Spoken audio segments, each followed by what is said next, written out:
కృష్ణుడు వచ్చాడు ఈయన కనిపిద్దామని.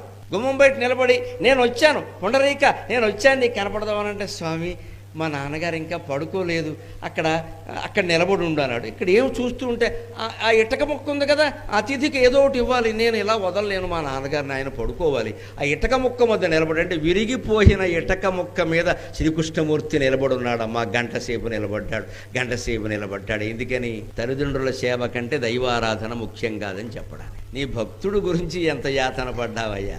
పైగా ఆ ఇటకలు కావు, ఇటక ముక్కలు. ఏదో ఇల్లు గోడ ఏదో కట్టారు, అక్కడ గోడ కట్టినప్పుడు మిగిలిపోయిన 2 ముక్కలు.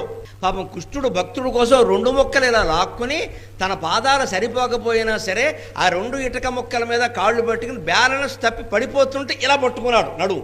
అందుకే పాండురంగస్వామి ఎలా ఉంటాడు చూసుకోండి, మీకు ఎలా ఉంటాడు. మరి భక్తుడు అంతకంటే ఏమైనా పరిస్థితిలో ఉన్నాడు, తండ్రిని విడిచిపెట్టి రాలేడు, ఎందుకంటే తండ్రి పడుకోలేదు.